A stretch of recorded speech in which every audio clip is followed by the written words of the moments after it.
Good afternoon. How's everybody doing? Good. Happy New Year's almost, I guess, New Year's Eve. The Panthers coming into town this weekend, division opponent. Just played them a couple of weeks ago in the middle of prep for them this week as we go through. And, just really there's only one game separating as far as the preparation of it. But just going back and making sure we're familiarizing the players with the situational things that came up in the game and the things that we predict to come up in this one. So far, everybody's been working hard throughout practice. Some of the players talk about just wanting to keep an energy all week, like not just waiting for Saturday for kickoff to have that. Have you seen that in these first few days already? Yeah, I think today was a very energetic practice.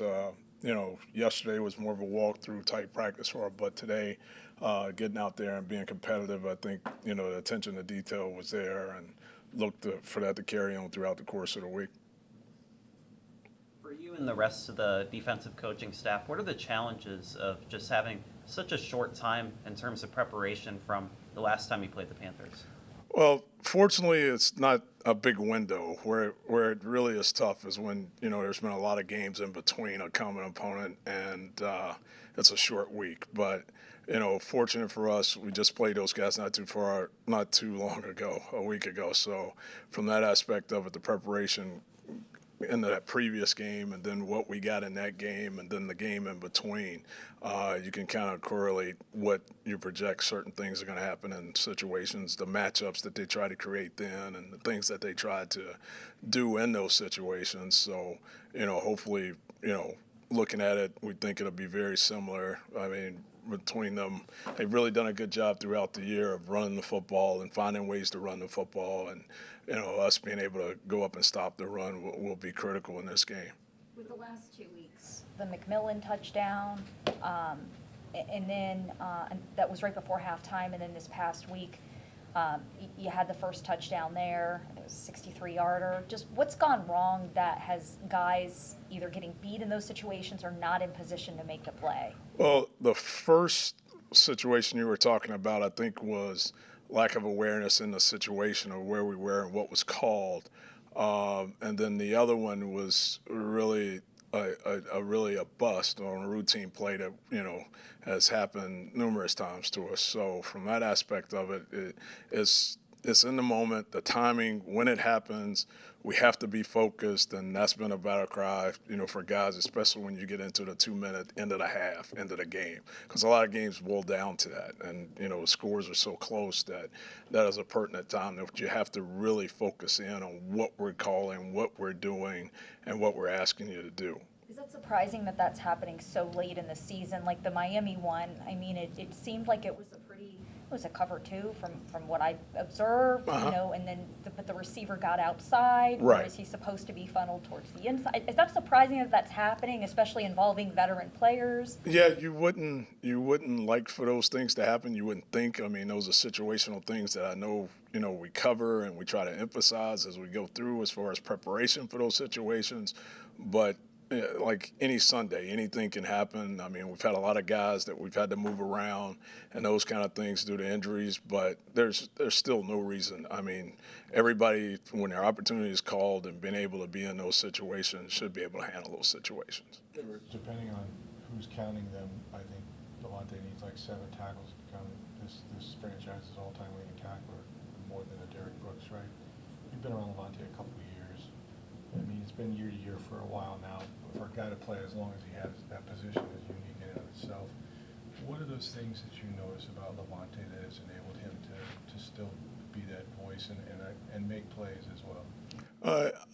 He's a unique player without a doubt. And I just think back over my time in this league, and I've had the fortune of being here with him for the last 3 years, and just seeing his day-to-day preparation on the field, off the field, taking care of his health, his preparation for the game, interacting with younger players. I mean, without a doubt, I mean, he's somebody that you want to build a foundation, and been fortunate, here that he's a part of this foundation. So, I can't say enough good things just, through my experiences and being around unique players of that caliber.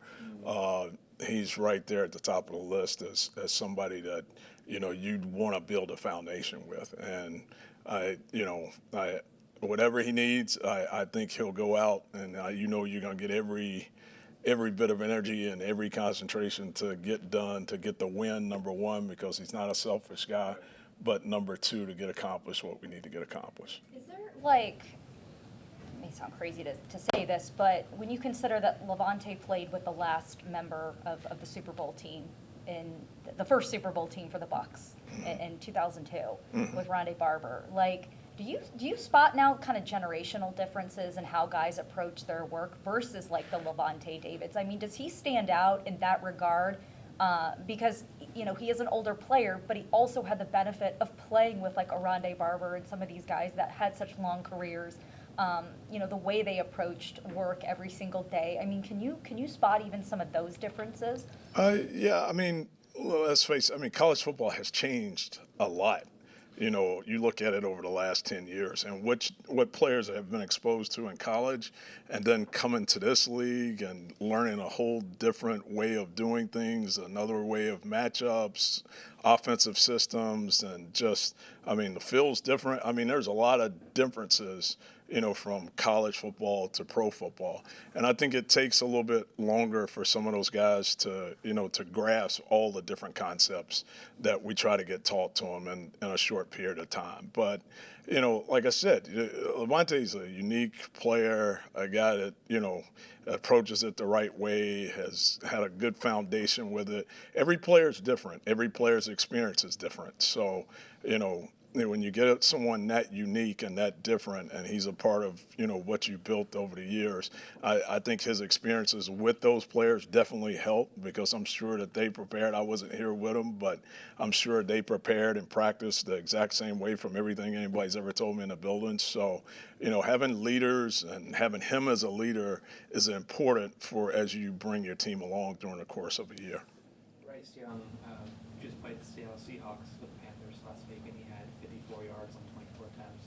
What do you think the Seahawks really did to rattle him so much in that game, be it scheme-wise or pressure-wise, and how can you guys kind of apply to try and get him off his game just like that on Saturday? Yeah, I think they did a very good job of creating pressure and keeping him in the pocket and forcing him into tough decisions, when he was, making throws. I think they did a great job tackling, which, when you look at the tape, even when he was dumping it out to the flat and those kind of things where they were bang-bang plays. So looking at them and forcing them into those situations will be critical, that's for sure. The cornerback room is a little bit beat up this week, and Zion McCollum isn't out there.